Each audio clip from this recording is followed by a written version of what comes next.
I guess I was influenced by a lot of the players I was working with in America and over here. Actually, I mean, there's some really good musicians who would maybe have play with a more sense of space in their playing. People like Marcus Miller, the bass player, say, who is brilliant, and various drummers, Andy Newmark, of course, Waddy Wachtel, it's just random name. Oh, Nile Rodgers, all these wonderful musicians who taught me a lot, I think, just through engagement with them, and working together. And I think I tried to just do different things from what I'd done earlier. And as you say, a less staccato approach, maybe a little bit more sophisticated in some ways, but hopefully not in a bad way. No, in a beautiful way. And I feel like if I think of two artists, male and female, who sum up the 80s from a sophistication point of view, it's yourself and Sade. Oh, yeah, she made great records. I mean, at that time. And not dissimilar in approach, I feel, to you, which is to lean into the space and allow people to fill it, fans to fill it, rather than you fill it all. Like Roxy Music was just so full of ideas, whereas I feel like you were like, you can fill this space. I'm just going to give you the canvas. Yeah. It's nice to have done both things. Yeah, it's great to have had the opportunity to do lots of different things. And then a few years ago, I did a jazz record with some great players, London musicians who work in that early jazz genre, and that was an interesting project. Yeah, I mean, I definitely want to talk about Love Letters at some point, and we can do it now. There's no timeline here. It's interesting because it was just one of those 45s that I had, the original version, Ketty Lester, and it was such a beautiful song, and I thought, I'd love to do that one day. And I remember I nearly did it on my first solo album, but I did a different Ketty Lester song instead called River of Salt, which was a very obscure kind of country song from Nashville. And it's the only time I actually got a letter from the writers of that song.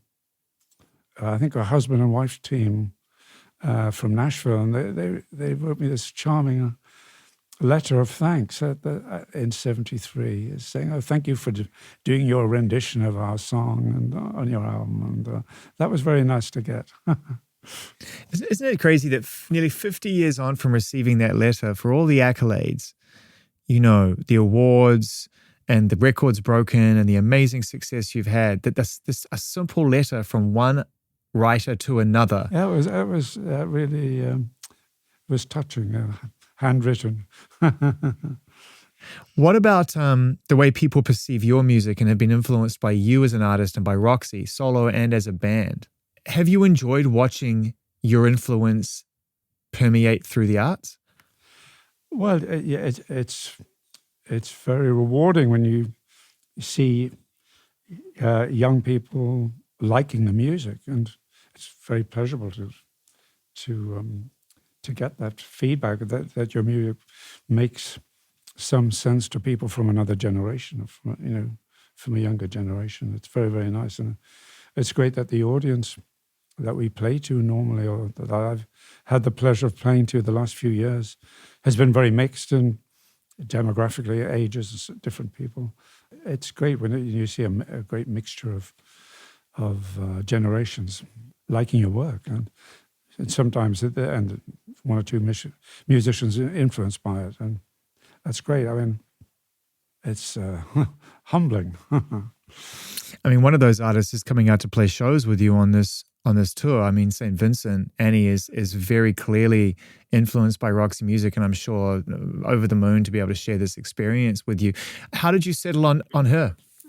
She was, suggested. I thought, what a great idea, and we're looking forward to it very much. It's always good to have a female artist, a female singer, before we come on, because they're going to get an hour and a half of me singing, and I think it's great when they have a beautiful girl's voice before.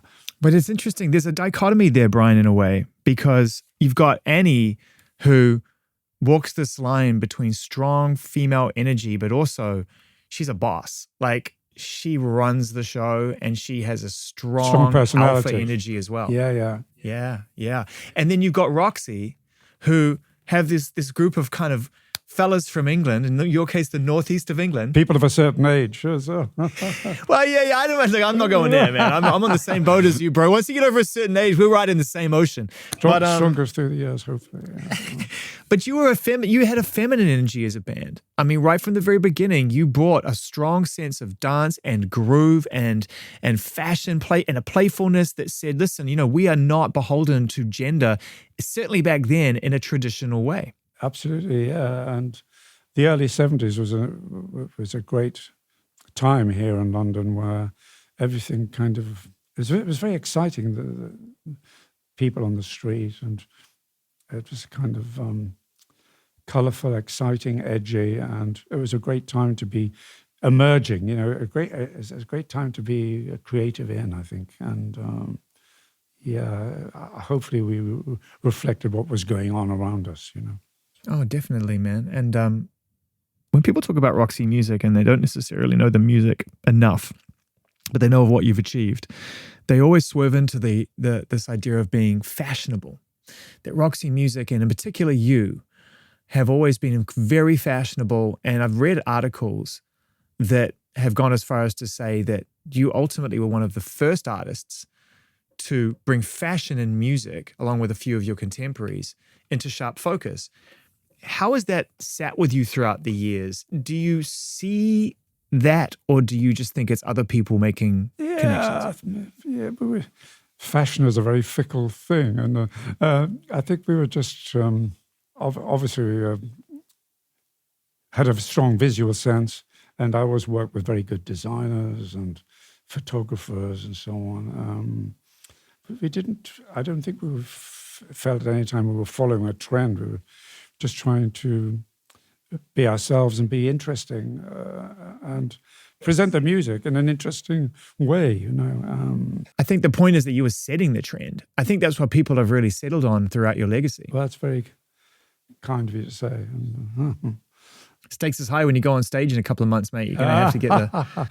Well, I always actually liked... when I used to go to jazz concerts when I was a young lad, I mean, all the jazz players I sort of seemed to dress up, and the modern jazz quartet always played in black tie, Duke Ellington and his band, Count Basie, they're all kind of very cool and very smartly, very well dressed, The bebop players, Charlie Parker, Dizzy Gillespie, Miles Davis, I mean, always very cool.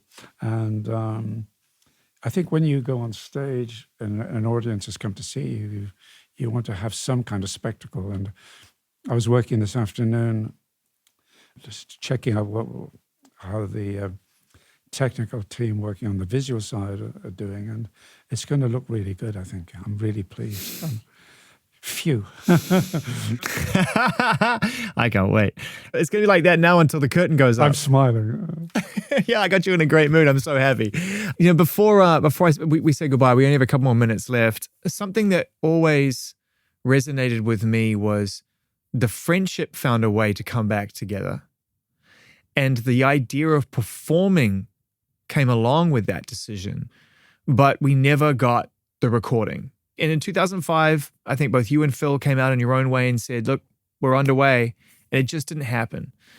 What happened, Brian? Just wasn't really feeling it. It didn't seem to be at the right time. I don't know. Fate conspired to not make it work. And I don't know, it wasn't feeling quite right to me. And we had other things as well, things we were doing individually. Can't say. It's just one of those things. Do you think now at the records that you made with Roxy, just that particular catalog of music, that group of records, and do you feel very replete?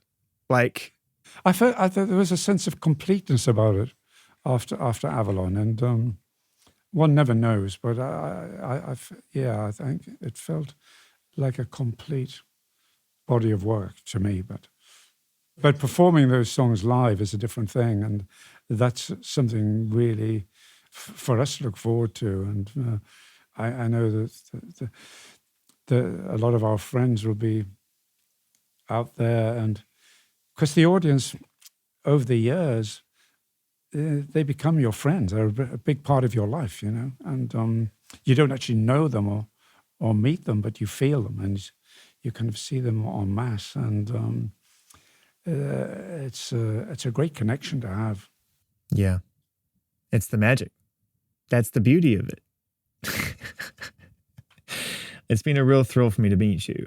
Well, it's very nice to meet you as well. And it's it's great. This technology that we have now, it's incredible that you're there and I'm here, and but we're together. I know, and I'm at a point now where these moments that I get to spend talking to people who have been so influential throughout my life, I'm so grateful for them, and I'll remember this forever, man. And I really appreciate it. And I hope we get to speak again, but we'll see. Yeah, I hope so too. And you're looking great in your studio there. It looks Thanks, man. A great zone to be. It's really fun, and you look great in your library. I'm gonna be one of your friends in the crowd, man. I'm gonna be right there in the crowd. God bless you, and thank you very much. Thank you, Brian. Have a wonderful day. Bye. A truly wonderful conversation with Brian Ferry, and one that I won't forget. And luckily, here it is in the interview series alongside many other conversations. If you get a chance and you're joining us for the first time, we try and keep these as evergreen and long-lasting as possible. So click on any of them and hopefully you'll enjoy them. Add a rating, comment, and please stick around and be a part of this series in the future. Thanks again. Take care.